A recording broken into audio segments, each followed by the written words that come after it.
Okay, happy Monday. Hope you guys enjoyed your weekend and were able to get some rest. I hope you're still practicing social distancing and being really smart and being really safe. A couple things before I go over the next part of Shakespeare's Romeo and Juliet. Make sure that you have finished all of the comprehension questions from last week over all of Act 3 and get those turned in to me ASAP. And make sure that any other missing work that you have is turned in. Those, remember, are your two priorities before you move on with the assignments, is getting everything that you don't have in turned in so that I can boost some of your guys' grades. Make sure that you're getting caught up. This is really important that you use this extra time to try to work on your grades. Make sure that you get them boosted up. Make sure that they're where you want them to be, because once we come back, we're not going to have a ton of time left in the semester. So you want to start really cranking down on those now. Okay, this week we're going to finish the play. Act 4 you need to read today, tomorrow, and Wednesday, and then Wednesday, Thursday, Friday you need to read Act 5 and finish it up. Split it up however you need to, but just know that by Friday you need to be finished with the entire play. Tomorrow I'm going to post comprehension questions for Act 4, and then on Thursday I'm going to post comprehension questions for Act 5. On Friday I'm going to post an online test. It's probably going to be through a Google form is how I'm going to do it. You can use notes, anything like that. It's open book, open notes, all that kind of stuff. And it's just going to be kind of a combination of multiple choice short answer questions about the entire play, just to make sure that you guys are really good at and understand what's going on with it. And then once you have that done, we'll be all the way where we need to be for coming back on Monday, the 30th, a week from today, and we're going to start our final project for Romeo and Juliet, and that's going to take us up until Easter break. Then after that, we're going to jump into poetry. So that's what's coming. If we are still closed next week, if that happens, I'm not expecting that to happen, but if it does happen, I will post the instructions for your final project online, and I'll probably make a video extensively explaining how to do that, and then that'll be your only assignment for next week, is just to work on your Romeo and Juliet final project. So that's kind of what's coming. That's what you can expect. Now, switching gears a little bit, let's talk about Act 4, Scene 1.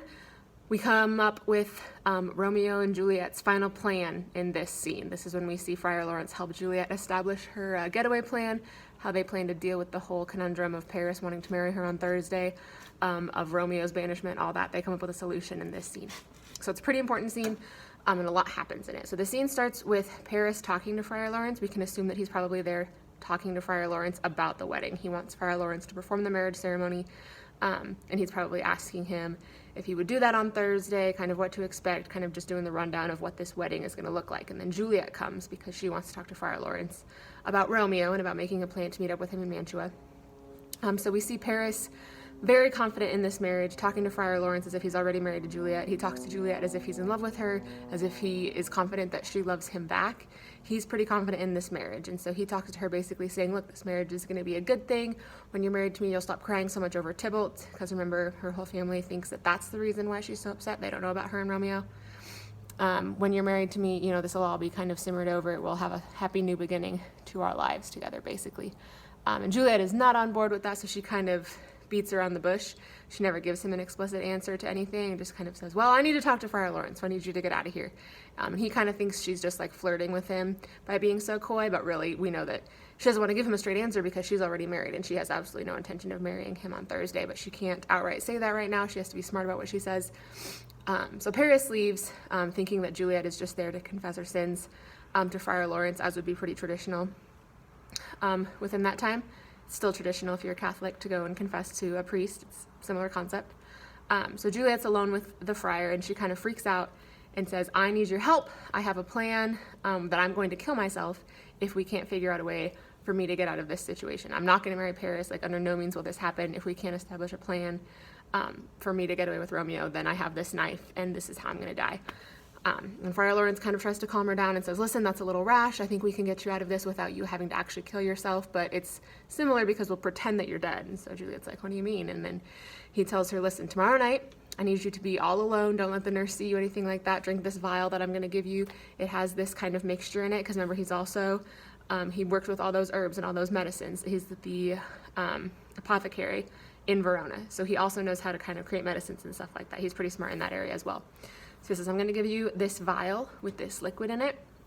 I want you to drink it. When you drink it, your body will become like you're dead. You'll kind of fall into a really deep sleep. Your pulse will slow way down. You'll stiffen up like a corpse would. You'll become really heavy, and they'll think that you're dead. And then because they're going to think that you're dead, they're going to take you to the Capulet tomb And in this time, your family tomb would be kind of open air. You wouldn't be buried underground. You wouldn't be buried in a casket. They would just take her body and lay it in this tomb, essentially. So she wouldn't be trapped. And then he says, you'll be down there. You'll be safe.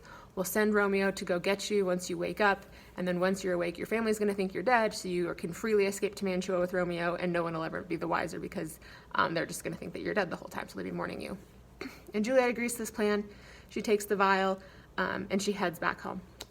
So, obviously, lots can go wrong with a plan like this. You all already know what happens. But Juliet's plan right now is to head home, kind of act like everything's normal, say that she's ready to marry Paris, agree to the marriage, kind of start moving along with things so that her family doesn't become suspicious. Wednesday night, she's going to drink this vial so that her family assumes that she died from a broken heart, from grief, from external circumstances, basically, that led to her demise. And they're going to bury her in the open-air tomb of the Capulet family so that she's not confined. And then they're going to leave after this little fake funeral. And hopefully Romeo will come down, wait for her to wake up, and then they will escape together to Mantua. So right now seems like a foolproof plan. Lots goes wrong with it, but that's kind of everything that gets established in Act 4, Scene 1.